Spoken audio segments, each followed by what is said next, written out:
ನಮಸ್ಕಾರ ನನ್ನ ಎಲ್ಲ ಯೂಟ್ಯೂಬ್ನ ಸಬ್ಸ್ಕ್ರೈಬರ್ಸ್ಗಳಿಗೆ.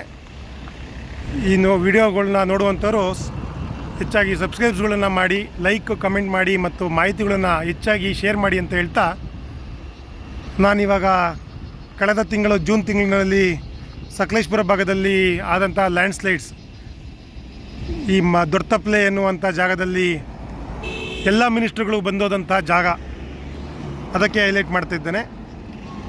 ದೊಡ್ಡತಪ್ಲೆಗೆ ರಾಷ್ಟ್ರೀಯ ಮಿನಿಸ್ಟ್ರು ಅಂದರೆ ಕುಮಾರಸ್ವಾಮಿಗಳು ಕೂಡ ಮೀಟ್ ಮಾಡಿರ್ತಾರೆ. ಅವರು ಬರುವಾಗಂತಹ ಬ್ಯಾನರ್ ಹೊಡಿತಾರಲ್ಲ, ಬ್ಯಾನರ್ಗಳನ್ನು ರಾಷ್ಟ್ರೀಯ ಬರುವಾಗ ಬ್ಯಾನರ್ಗಳನ್ನು ಹೊಡೆದಿದ್ರಲ್ಲ, ಆ ಬ್ಯಾನರ್ಗಳಲ್ಲಿ ದುಡ್ಡುಗಳಲ್ಲಿ ಒಂದು ರಸ್ತೆಗಳನ್ನು ಮಾಡ್ಬೋದಾಗಿತ್ತು. ಅಷ್ಟು ಬ್ಯಾನರ್ಗಳನ್ನು ಹೊಡಿತಾರೆ. ಅವರಷ್ಟೇ ಅಂತಲ್ಲ, ಕಳೆದ ವಾರ ಮುಖ್ಯಮಂತ್ರಿಗಳು ಬಂದಿರ್ತಾರೆ ಈ ಭಾಗಕ್ಕೆ, ಕೃಷ್ಣ ಬೈರೇಗೌಡರು ಅವರು ಬಂದಿರ್ತಾರೆ. ಇಲ್ಲಿಯ ಕಾಮಗಾರಿಯನ್ನು ಮಾಡ್ತಿರುವಂತಹ NHನವರು ಮತ್ತು ಮೇಯ್ನಾಗಿ ರಾಜ್ಕಮಲ್ ಕಂಪನಿಯವರನ್ನು ಯಾರೂ ಕೂಡ ಮಾತನಾಡಿಸುವುದಿಲ್ಲ.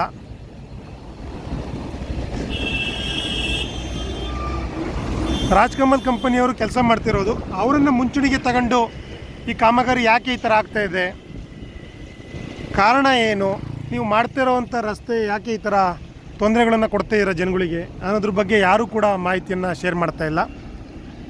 ಇಲ್ಲಿ ಬರ್ತಾರೆ, ಇದು 90 ಡಿಗ್ರಿಯಲ್ಲಿ ಗುಡ್ಡವನ್ನು ಕೊರೆದಿದ್ದಾರೆ, ಅದಕ್ಕೆ ಅದು ಇಳಿದು ಹಿಂದೆ ಇರುವಂಥ ಜಾಗ ಕೂಸ್ತಿದೆ ಅಂತೀರಿ.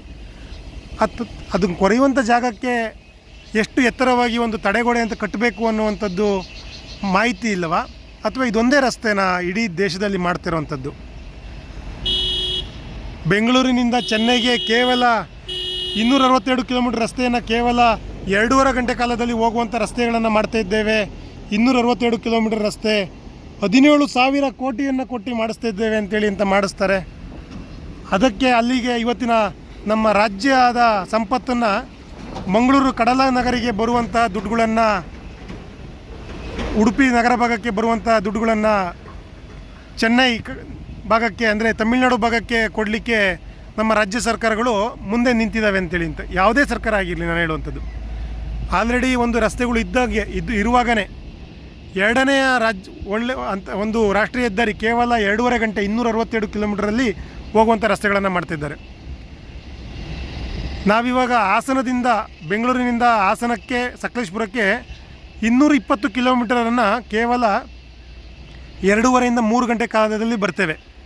220 ಕಿಲೋಮೀಟರ್ ರಸ್ತೆಯನ್ನು ಕೇವಲ 2.5ರಿಂದ 3 ಗಂಟೆ ಕಾಲದಲ್ಲಿ ಬರ್ತೇವೆ. ಬೆಂಗಳೂರಿನಿಂದ ನೆಲಮಂಗಲ ಆಗಿ ಕುಣಿಗಲ್ಲು, ಯಡಿಯೂರು, ಬೆಳ್ಳೂರು ಮತ್ತು ಚನ್ನರಾಯಪಟ್ಟಣ, ಹಿರಿಸಾವೆ, ಹಾಸನ ಮತ್ತು ಸಕಲೇಶಪುರಕ್ಕೆ ಕೇವಲ 2.5ರಿಂದ 3 ಗಂಟೆ ಕಾಲಗಳಲ್ಲಿ ಬರ್ತೇವೆ. ಅದೇ ಸಕಲೇಶಪುರದಿಂದ ಮಂಗಳೂರು ನಗರ ಭಾಗಕ್ಕೆ 120 ಕಿಲೋಮೀಟರ್ ಇರುವಂಥ ರಸ್ತೆ, ಸಕಲೇಶಪುರದಿಂದ ಮಂಗಳೂರಿಗೆ 120 ಕಿಲೋಮೀಟರ್ ರಸ್ತೆ, ಅದು BC ರೋಡ್ನವರೆಗೆ ಅಂತ ಹೇಳುವಾಗ ಬರೀ 100 ಕಿಲೋಮೀಟರ್ ರಸ್ತೆ.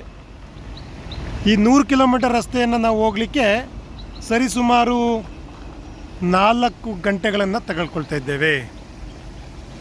ಮಂಗಳೂರನ್ನು ಮುಟ್ಲಿಕ್ಕೆ 3ರಿಂದ 4 ಗಂಟೆಗಳ ಕಾಲ ತಗೊಳ್ಕೊಳ್ತಿದ್ದೇವೆ. ಯಾಕೆ ಈ ಥರದ ಒಂದು ಕಡೆಗಣನೆಯ ಕೆಲಸ ರಾಜ್ಯ ಸರ್ಕಾರದಿಂದ ಇರ್ಬೋದು, ರಾಷ್ಟ್ರೀಯ ಹೆದ್ದಾರಿಯ ಕಡೆಗಳಿಂದ ಇರ್ಬೋದು? ಎಷ್ಟು ಮುಖ್ಯವಾಗಿರ್ತದೆ ಈ ರಸ್ತೆ? ಕಾರಣ, ಇಲ್ಲಿ ಇರುವಂಥ ಇಂಡಸ್ಟ್ರಿಗಳು, ಹಾರ್ಬರ್ ಇರ್ಬೋದು, MRPL ಇರ್ಬೋದು, ONGC ಇರ್ಬೋದು, NMPT ಇರ್ಬೋದು, ಎಲ್ಲ ಮುಖ್ಯ, ಕುದುರೆಮುಖ ಐರನ್ ಓರ್ ಇಂಡಸ್ಟ್ರಿ ಇರ್ಬೋದು. ದಕ್ಷಿಣ ಕನ್ನಡ ಜಿಲ್ಲೆಯಲ್ಲಿ ಅತಿ ಹೆಚ್ಚು ಸಂಪತ್ತನ್ನು ಕೊಡುವಂಥ ಒಂದು ಡಿಸ್ಟಿಕ್ ಆಗಿ, ಜಿಲ್ಲೆಯಾಗಿ ಹೊರಹೊಮ್ಮಿದ್ದು. ಆದರೆ ಇಲ್ಲಿ ಈ ಥರ ಅಂತ ಬೋರ್ಡ್ ಹಾಕ್ಸ್ಕೋಬೇಕಾ ನಾವು? ಭೂಕುಸಿತ ಸಂಭವವಿದೆ, ನಿಧಾನವಾಗಿ ಚಲಿಸಿ. ನಾನು ಕಳೆದ ವರ್ಷದ ವಿಡಿಯೋಗಳಲ್ಲೇ ನಿಮಗೆ ತೋರಿಸ್ತಾ ಇದ್ದೇನೆ. ಈ ವಿಡಿಯೋದಲ್ಲಿ ನೋಡಿ, 2ನೆಯ ಬ್ರಿಡ್ಜನ್ನು ರೈಲ್ವೆ ಗೇಟಿಗೆ ಪಾಸ್ ಮಾಡಲಿಕ್ಕೆ ಅಂತ ಬ್ರಿಡ್ಜ್ ಮಾಡ್ತಾ ಇದ್ದಾರೆ ಅಂತೇಳಿ. ಆ ಕಡೆ ಗುಡ್ಡವನ್ನು ಬಗೀತಾರೆ, ರೈಲ್ವೆ ಬ್ರಿಡ್ಜಿಗೆ ಒಂದು ಬ್ರಿಡ್ಜನ್ನು ಕಟ್ಟಲಿಕ್ಕೆ ಅಂತೇಳಿ ಅಂತ. ಯಾವುದೇ ರೀತಿಯ ತಡೆಗೋಡೆಯೇ ಕಟ್ಟುವುದಿಲ್ಲ, ಹಾಗೇ ಬಗೀತಾರೆ. ಬಗೆದುವಂಥ ಸಮಯದಲ್ಲಿ ಈ ರಸ್ತೆ ನೋಡಿ, ಅಲ್ಲಿಂದ ಕುಸಿದಲ್ಲೇ ಆಗಿ ಇರ್ತದ. ಇಲ್ಲಿಗೆ ಅವರು ಬ್ರಿಡ್ಜ್ ಮಾಡಲಿಕ್ಕೆ ಅಂತೇಳಿ ಬಗೆಯುವಂಥ ಸಮಯದಲ್ಲಿ ಹಿಂದಕ್ಕೆ ಅವರು ಒಂದು ತಡೆಗೋಡೆಗಳನ್ನು ಕಟ್ಕೊಬೇಕಲ್ಲ. ನೋಡಿ ಅಲ್ಲಿ ತನಕ ಮೂಲೆವರೆಗೂ ಕೂಡ ಅವರು ಬ್ರಿಡ್ಜನ್ನು ಮಾಡಲಿಕ್ಕೆ ಅಂತ ಹೋಗಿದ್ದಾರೆ. ಬಟ್ ಈ ಗುಡ್ಡವನ್ನು ಕುಸಿಯುವಂಥ ಸಮಯದಲ್ಲಿ ಅದಕ್ಕೆ ಬೇಕಾಗಿರುವಂಥ ಒಂದು ತಡೆಗೋಡೆಯನ್ನು ಕಟ್ಟುವಂಥ ಯೋಚನೆ ಇಲ್ಲವ. ನೀವು ಇಲ್ಲಿ ನೋಡ್ಬೋದು ಎಷ್ಟು ತಡೆ, ಇದು ಅತಿ ಹೆಚ್ಚು ಬರ್ತಿರುವಂಥ ಎಲ್ಲ ಮಂತ್ರಿಗಳು, ಎಲ್ಲ ಮುಖ್ಯಮಂತ್ರಿಗಳು, ಎಲ್ಲ ಮಿನಿಸ್ಟರ್ಗಳು ಬಂದು ನೋಡಿ ಹೋದಂಥ ಸ್ಥಳ ಯಾವುದಿದು? ನಮ್ಮ ದೊಡ್ಡ ತಪ್ಪಲೆ ಲ್ಯಾಂಡ್ ಸ್ಲೈಡಿಂಗ್, ಭೂಕುಸಿತ ಆಗಿರುವಂಥ ಜಾಗ. ಈ ಭಾಗದ ಜಾಗ ಈ ಜುಲೈ ತಿಂಗಳು 5-6 ದಿನಗಳ ಕಾಲ ಓಡಾಡಲಿಕ್ಕೆ ತೊಂದರೆ ಕೊಟ್ಟಿರುವಂಥ ಜಾಗ. ಎಲ್ಲ ರಾಜಕಾರಣಿಗಳು ಕೂಡ ಬಂದು ವಿಸಿಟ್ ಮಾಡ್ತಾರೆ. ನಾನು ಬೇರೆ ಕಡೆ ಎಲ್ಲ ನಿಮಗೆ ತೋರಿಸ್ತಾ ಇದ್ದೆ 80 ಅಡಿ 60 ಅಡಿ ಅಂತ ಎತ್ತರದಿಂದ ಅಂತ. ನೀವು ಇಲ್ಲಿ ನೋಡ್ಬೋದು, ಸರಿಸುಮಾರು ಒಂದು 300 ಅಡಿ ಎತ್ತರದಿಂದ ಬೀಳ್ತದೆ ಮಣ್ಣು. 200ರಿಂದ 300 ಅಡಿ ಹೈಟದಿಂದ ಬೀಳುವಂಥದ್ದು. ನೋಡಿ, ಇಲ್ಲಿ ಮಣ್ಣು ಬೀಳುವುದಕ್ಕೆ ರೆಡಿ ಇರ್ತಾರೆ. ಒಂದು ಇಟಾಚಿಯನ್ನು ಇವಾಗ ಇಲ್ಲೇ ನಿಲ್ಲಿಸಿದ್ದಾರೆ. ಈ ರೀತಿಯ ಒಂದು ಅವೈಜ್ಞಾನಿಕ ಕಾಮಗಾರಿ ಕಳೆದ 2019ನೇ ಇಸ್ವಿಯಿಂದ ನಡೀತಾ ಇದೆ. 2019ನೇ ಇಸ್ವಿಯಲ್ಲಿ ಭೂಕುಸಿತ ಆಗುವಂಥ ಜಾಗ ಇಲ್ಲಿ ನೋಡ್ಬೋದು. ಈ ನೀವು ನೋಡ್ತಿರೋಂಥ ಬಲಭಾಗದ ಜಾಗ ಎಲ್ಲ 2019ನಲ್ಲಿ ಆದಂಥ ಭೂಕುಸಿತವಾದಂಥ ಜಾಗ. ಇವತ್ತು ಅಲ್ಲಿ ಗಿಡ ಮರಗಳು ಎಲ್ಲ ಬೆಳೆದುಕೊಂಡು ಈ ಜಾಗ ಏನೂ ಆಗಿಲ್ಲ ಅನ್ನೋ ಒಂದು ರೀತಿಯಲ್ಲಿದೆ. ಈ ಜಾಗದಲ್ಲಿ ಭೂಕುಸಿತ ಆದ ದಿನ 2019ನೇ ಇಸವಿಯಲ್ಲಿ ನೀವೇನಲ್ಲಿ ನೋಡ್ತಾ ಇದ್ದೀರಾ, ಒಂದು ಕಾರ್ ನಿಂತಿರುವಂಥ ಜಾಗದಲ್ಲಿ ಒಂದು ಟ್ಯಾಂಕರ್ನ ಡ್ರೈವರ್ ಮತ್ತು ನಿರ್ವಾಹಕ ಇಬ್ಬರು ಕೂಡ ಸುನುಗಿರ್ತಾರೆ. ಆ ಲಾರಿ ನೀವು ಕೆಳಗಡೆ ನೋಡ್ತಿರುವಂಥ ಒಂದು ರೈಲ್ವೆ ರಸ್ತೆ ಇದೆ, ಅಲ್ಲಿ ಆ ರೈಲ್ವೆ ರಸ್ತೆಗೆ ಹೋಗಿ ಬಿದ್ದಿತ್ತು. ಟ್ರೈನ್ ಕೂಡ ಸ್ಟಾಪ್ ಆಗಿತ್ತು. ಇಲ್ಲಿ ಭೂಕುಸಿತವಾಗಿ ಈ ಜಾಗದಲ್ಲಿ 2ರಿಂದ 3 ಪ್ರಾಣಗಳು ಕೂಡ ಹೋಗಿದ್ದು. ಆದರೆ ಇವತ್ತು ಈ ಜಾಗದಲ್ಲಿ ಯಾವುದೇ ರೀತಿಯ ಒಂದು ಭೂಕುಸಿತ ಆಗೇ ಇಲ್ಲ ಅನ್ನೋ ರೀತಿ ಗಿಡ ಮರಗಳು ಬೆಳೆದುಕೊಂಡು ಈ ರೀತಿಯಾಗಿ ಈ ರಸ್ತೆ ಆಗಿದೆ. 5 ವರ್ಷದಿಂದ ಈ ಕೆಲಸನ ಮುಟ್ಲಿಕ್ಕೆ ಹೋಗಲಿಲ್ಲ. ಈ ಭಾಗದ ಜಾಗವನ್ನು ಏನು ಮಾಡಲಿಕ್ಕೆ ಹೋಗಲಿಲ್ಲ. ಹಳೆಯ ಭೂಕುಸಿತವನ್ನು ಏನು ಮಾಡಲಿಕ್ಕೆ ಹೋಗಲಿಲ್ಲ. ಇಲ್ಲಿಂದ ಕೆಳಗಡೆ ಅಲ್ಲಿ ಆ ಜಾಗಕ್ಕೆ ಹೋದರು, ಆ ಜಾಗದಲ್ಲಿ ಭೂಮಿಯನ್ನು ಅಗೆದ್ರು. ನೋಡಿ, ಎಲ್ಲಿಂದ ಈ ಜಾಗದಲ್ಲಿ ಕೂಡ ಸರಿಸುಮಾರು ಒಂದು 30-40 ಮೀಟರ್ ದೂರದಿಂದ ಮಣ್ಣು ಕುಸಿದು ಬಂದಂಥದ್ದು ಈಗ 4-5 ವರ್ಷಗಳ ಹಿಂದೆ. ಈ ರೀತಿಯ ಕಾಮಗಾರಿಯನ್ನು ಕಳೆದ 5 ವರ್ಷದಿಂದಲೂ ಮಾಡ್ತಾ ಇದ್ದಾರೆ ನಮ್ಮ ರಾಜ್ಕಮಲ್ ಕಂಪನಿಯವರು. ಈ ರಾಜ್ಕಮಲ್ ಕಂಪನಿಗೆ ಯಾರು ಬ್ಯಾಕ್ ಬೋನ್ ಆಗಿ ನಿಂತಿದ್ದಾರೆ, ಈ ಥರ ಎಲ್ಲ ಅವೈಜ್ಞಾನಿಕ ಕಾಮಗಾರಿಗಳನ್ನು 5 ವರ್ಷಗಳಿಂದ ಮಾಡಿದ್ರೂ ಕೂಡ, ಈ 5 ವರ್ಷಗಳಿಂದ ಮಾಡಿದ್ರೂ ಕೂಡ ಯಾಕೆ ಈ ರೀತಿಯಾದಂಥ ಒಂದು ಅವರಿಗೆ ಸಪೋರ್ಟ್ನ ಕೊಡ್ತಾ ಇದ್ದಾರೆ, ಇದಕ್ಕೆ ಹಿಂದಿರುವಂಥ ಯಾರ್ಯಾರು ಇಂಪಾರ್ಟೆಂಟ್ ಅಂತೇಳಿ ಗೊತ್ತಾಗ್ತಾ ಇಲ್ಲ. ಎಲ್ಲ ಕಡೆಯೂ ಕೂಡ ಬ್ಯಾನರ್ನೊಂದು ನೀಟಾಗಿ ಹೊಡೆದಿದ್ದಾರೆ, ಭೂಕುಸಿತವಾಗಿದೆ ನಿಧಾನವಾಗಿ ಚಲಿಸಿ ಅಂತೇಳಿ ಅನ್ನೋದೊಂದು ಬಿಟ್ಟರೆ, ರಸ್ತೆಯನ್ನು ನಾವು ಸಂಪೂರ್ಣವಾಗಿ ಜನಗಳಿಗೆ ಓಡಾಡಲಿಕ್ಕೆ ನೀಟಾಗಿ ಮಾಡಿಕೊಡ್ತೀವಿ ಅನ್ನೋ ರೀತಿಯಾದಂಥ ಒಂದೇ ಒಂದು ಮಾಹಿತಿಯನ್ನು ಕೂಡ ಯಾವುದೇ ಸರ್ಕಾರಗಳಾಗಿರ್ಬೋದು, ಇಲ್ಲಿ ಮಾಡ್ತಿರೋಂಥ ಕಾಮಗಾರಿ ಮಾಡ್ತಿರೋಂತಹ ರಾಜ್ಕಮಲ್ ಕಂಪನಿ ಮತ್ತು NH ಅಧಿಕಾರಿಗಳಿಗೆ ನಾನು ಕ್ವಶನ್ ಕೇಳಲಿಕ್ಕೆ ಇಷ್ಟಪಡ್ತೇನೆ. ಇಲ್ಲಿ ಎಡಬದಿಯಲ್ಲಿ ಬೆಡ್ಡಿಂಗ್ಗಳನ್ನು ಹಾಕಿಕೊಂಡಿದ್ರು ರಸ್ತೆಗಳನ್ನು ಹಾಕಲಿಕ್ಕೆ ಅಂತೇಳಿ. ನೀವು ಅಲ್ಲಿ ಅಬ್ಸರ್ವ್ ಮಾಡ್ಬೋದು, ರಸ್ತೆಗಳನ್ನು ಕೂಡ ಹಾಕಿದ್ದಾರೆ, ಅದನ್ನು ತೋರಿಸ್ತೇನೆ. ಯಾವುದೇ ರೀತಿಯ ತಡೆಗೋಡೆ ಇಲ್ಲದೆ ನಿರ್ಮಾಣ ಮಾಡಿರುವಂತಹ ರಸ್ತೆ ನೀವು ಅಲ್ಲಿ ನೋಡಬಹುದು.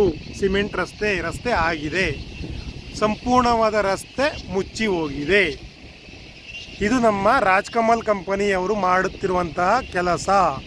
ಇದಕ್ಕೆ NH ಅಧಿಕಾರಿಗಳು ಕ್ವಶನ್ ಮಾಡುತ್ತಿಲ್ಲ ಮತ್ತು ಇಲ್ಲಿನ MP ಗಳು ಕ್ವಶನ್ ಮಾಡುತ್ತಿಲ್ಲ.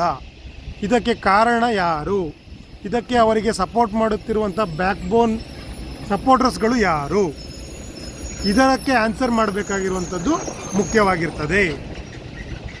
ಪೂರ್ತಿಯಾದಂಥ ಮಣ್ಣು ರಸ್ತೆಯ ಮೇಲೆ ಬಿದ್ದಿರುತ್ತದೆ. ಪೂರ್ತಿಯಾಗಿರುವಂಥ ರಸ್ತೆ ಮಾಡಿರುತ್ತಾರೆ.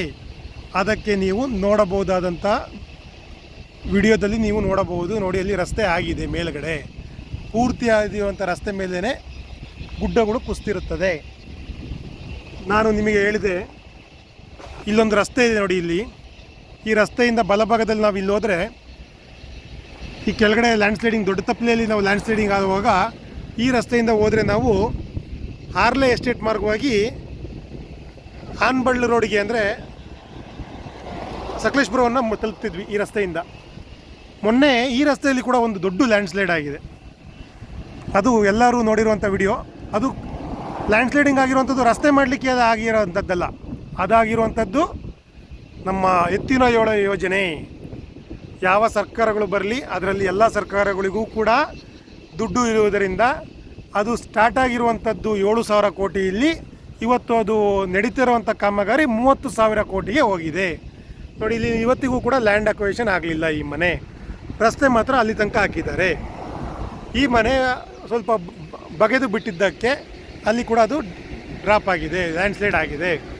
ಇಲ್ಲಿ ರಸ್ತೆಯನ್ನು ಹಾಕಿದ್ರು, ರಸ್ತೆಯನ್ನು ಇಲ್ಲಿ ಹಾಕಿದ್ರು. ಅಲ್ಲಿ ಮನೆಯಲ್ಲಿ ಅವರು ಜಾಗ ಬಿಟ್ಟು ಕೊಟ್ಟಿಲ್ಲ. ಇನ್ನೂ ಕೂಡ 10 ವರ್ಷಗಳಾದರೂ ಲ್ಯಾಂಡ್ಸ್ಲೈಡಿನ ದುಡ್ಡು ಅವರಿಗೆ, ನಮಗೆ ಲ್ಯಾಂಡ್ ಅಕ್ವಿಸಿಷನ್ ದುಡ್ಡು ಬರಲಿಲ್ಲ. ಆ ಕಾರಣಕ್ಕೆ ಅವರು ಇಲ್ಲಿ ತನಕ ಅಲ್ಲಿಂದ ಮುಂದಕ್ಕೆ ರಸ್ತೆಯನ್ನು ಮಾಡುತ್ತಾರೆ. ಆ ರಸ್ತೆಯನ್ನು ಮಾಡಿದ್ರು ಕೂಡ ಇಲ್ಲಿ ಯಾವುದೇ ರೀತಿಯ ರಸ್ತೆಗೆ ಒಂದು ಚರಂಡಿಗಳು ಇಲ್ಲ ಮತ್ತು ಯಾವುದೇ ರೀತಿಯ ತಡೆಗೋಡೆಗಳು ಇಲ್ಲ. ಇದು NH ಅಧಿಕಾರಿಗಳ ಜೊತೆ ರಾಜ್ಕಮಲ್ ಕಂಪನಿಯವರು ಮಾಡುತ್ತಿರುವಂಥ ಅವೈಜ್ಞಾನಿಕ ಕಾಮಗಾರಿಯ ಒಂದು ಪರಿಪೂರ್ಣವಾದಂಥ ವಿಡಿಯೋ.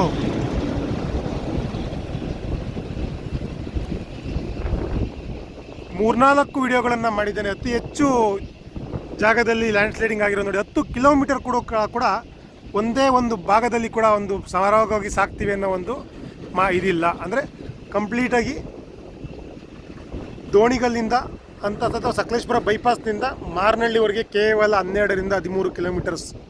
12 ಕಿಲೋಮೀಟರ್ ರಸ್ತೆಯನ್ನು ಮಾಡಲಿಕ್ಕೆ ಕಳೆದ 5 ವರ್ಷಗಳಿಂದ ಇದೇ ಲ್ಯಾಂಡ್ಸ್ಲೈಡಲ್ಲಿ ನಾವು ತಿರುಗಾಡ್ತಾ ಇದ್ದೇವೆ. ಇದೇ ಕೆಟ್ಟ ರೀತಿಯಾದಂಥ ರಸ್ತೆಯಲ್ಲಿ ತಿರುಗಾಡ್ತಾ ಇದ್ದೇವೆ. ಯಾವುದೇ ರೀತಿಯ ನಮಗೆ ಒಂದೊಳ್ಳೆ ರಸ್ತೆಯ ಕೆಲಸ ಮುಗಿಸಿಕೊಟ್ಟಿಲ್ಲ ಕಳೆದ 5 ವರ್ಷಗಳಿಂದ. ಇದು ನಮಗೆ ಆಗಿರುವಂತಹ ಒಂದು ದೊಡ್ಡ ಪರಿಣಾಮ. ನೋಡಿ, ಅಲ್ಲಿ ಮೋರಿಗಳನ್ನು ಮಾಡಿದ್ದಾರೆ, ಅಲ್ಲಿ ಮಣ್ಣನ್ನು ಮುಚ್ಚುವಾಗಂತ. ಆ ಮೋರಿಗಳಿಗೆ ಆಲ್ರೆಡಿ ಇವಾಗಲೇ ಒಂದು 30 ಭಾಗದ ಮಣ್ಣು ತುಂಬಿಕೊಂಡಿದೆ. ಮುಂದಿನ ದಿನಗಳಲ್ಲಿ ಆ ಮಣ್ಣು ಮೋರಿಗಳನ್ನು ತುಂಬಿಕೊಂಡಾಗ ಏನಾಗುತ್ತೆ, ನೀರು ಯಥೇಚ್ಛವಾಗಿ ನುಗ್ಗಿದಾಗ ಇಲ್ಲಿ ಬರುವಂಥ ಮಳೆಗೆ ಈ ರಸ್ತೆಯ ಭಾಗದ ಮಣ್ಣಿಗೆ ಏನು ಅವರು ತಡೆಗೋಡೆ ಕಟ್ಟಿರೋದಿಲ್ಲ. ಆಗ ಏನಾಗ್ತದೆ, ರೋಡನ್ನು ಡ್ಯಾಮೇಜ್ ಮಾಡುವಂಥ ಕೆಲಸ. ಯಾಕೆಂದರೆ ಗುಳಗಳಲ್ಲೇ ಅನ್ನೋ ಸಮಯದಲ್ಲಿ ನಿಮಗೆ ತೋರಿಸಿದ್ದೆ ವಿಡಿಯೋನ ಕಳೆದ ತಿಂಗಳಲ್ಲಿ. ಆ ವಿಡಿಯೋ ಮಾಡಿ ತೋರಿಸುವಾಗ ಅದೇ ರೀತಿಯಾದಂಥ ಆಗಿದ್ದಂಥ ಒಂದು ಪರಿಣಾಮವನ್ನು ನಿಮಗೆ ಇಲ್ಲಿ ಎಕ್ಸಾಂಪಲ್ ಕೊಟ್ಟೆ. ಇದು ನಮ್ಮ ಹಾಸನ ಮಾರನಹಳ್ಳಿ NH 75. ಅದರಲ್ಲಿ ಕೇವಲ ಸಕಲೇಶಪುರ ಬೈಪಾಸ್ನಿಂದ ಹೆಗ್ಗದ್ದೆ ಮಾರನಹಳ್ಳಿವರೆಗಿನ 12 ಕಿಲೋಮೀಟರ್ ರಸ್ತೆಯ ಪರಿಪೂರ್ಣ ಮಾಹಿತಿ ನನ್ನ 4-5 ವಿಡಿಯೋಗಳಲ್ಲಿ. ಮುಂದಿನ ದಿನಗಳಲ್ಲಾದರೂ ಇದಕ್ಕೊಂದು ಮುಕ್ತಿ ಸಿಗಲಿ ಅಂತ ಈ ವಿಡಿಯೋನ ಇಲ್ಲಿಗೆ ನಾನು ಮುಗಿಸ್ತೇನೆ. ಧನ್ಯವಾದಗಳು. Thank you.